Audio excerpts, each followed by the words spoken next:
Good morning, students. In the last video, I have explained about the advantages and limitations of fund flow statement. The next concept is steps involved in the preparation of the fund flow statements. So, basically, there are four steps in order to prepare the fund flow statements. The first step is that preparation of schedule of changes in the working capital, and the second step is prepare necessary ledger accounts to identify the hidden transactions from the non-current assets, that is fixed assets and non-current liabilities. Then third step is compute the fund from operation from revenues, expenses and incomes, and the fourth and the last step is preparation of fund flow statements. So there are four steps involved in order to prepare the fund flow statements. So we'll discuss one by one. So the first step is that step 1 is the preparation of schedule of changes in working capital.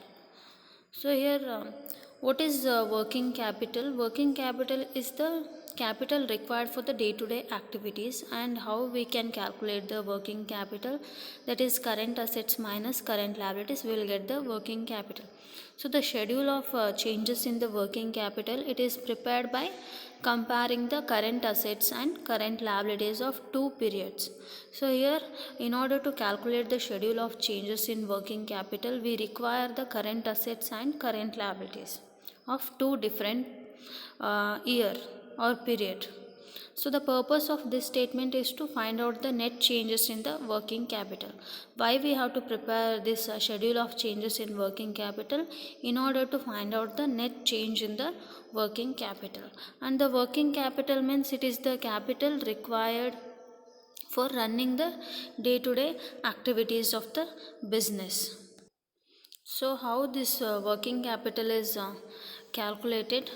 So working capital means it is equal to current assets minus current liabilities. You will get the working capital.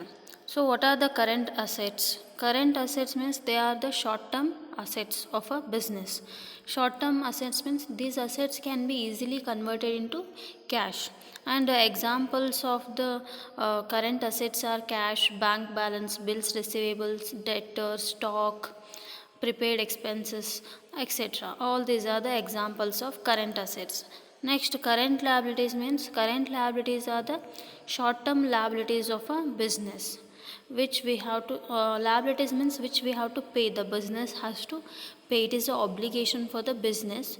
So it is like a short period. Maybe within a year we have to pay to the creditors, all those things. So here it includes examples are for the current liabilities are outstanding expenses, bills payable, creditors, bank overdraft, etc. All these are the examples of current liabilities. So that is about the calculation of working capital. Then rules for preparing the schedule. So in order to calculate the prepare the schedule of changes in working capital, there are four main rules we have to remember, keep in our mind. So the first rule is that increase in the current asset increases the working capital. So this is the first one, that is if the current assets are increasing, that means the company has more assets or it has enough cash. If the current assets are increasing means it means the company has working capital is increasing. So if the company has enough working capital, then it can spend on the day-to-day activities of the business. So the second rule is that decrease in the current asset decreases the working capital. If the current assets are decreasing means the company's solvency is reducing, the company has cash is reducing, so the working capital also reduces. And the third one is that increase in current liabilities decreases the working capital.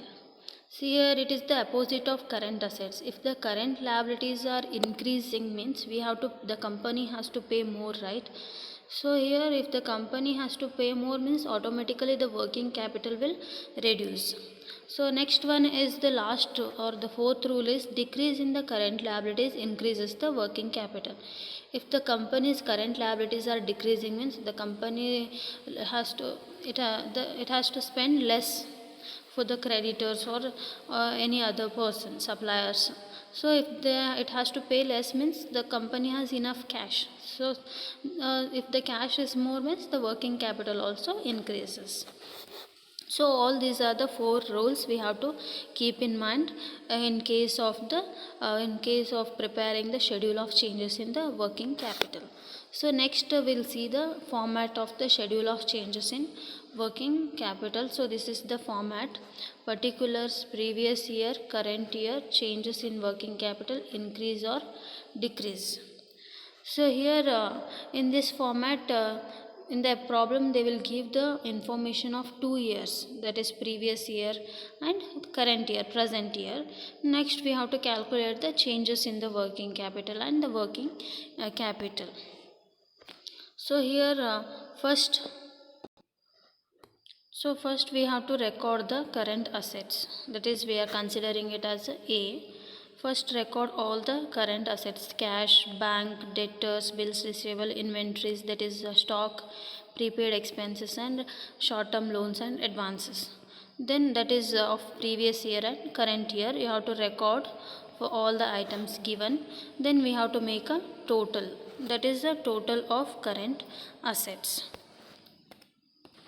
Next we have to calculate the current liability. We have to record the current liabilities, that is sundry creditors, bills payable, bank overdraft, outstanding expenses. So that is of previous year and current year. We have to record all the items. Then we have to make a total, that is total of the current liabilities, that is B. So then next we have to calculate the working capital. How to calculate that? A minus B, that is total assets minus total liabilities. You will get the working capital. Next, how to calculate increase or decrease in the working capital. So while calculating the increase or decrease in working capital, we have to remember those four rules. So if the current assets are increasing means there is an increase in working capital. If the current assets are decreasing means there will be a decrease in the decrease in the working capital. In case of current liabilities, if current liabilities are decreasing means there will be increase in the working capital. If the current liabilities are increasing means there will be a decrease in the working capital.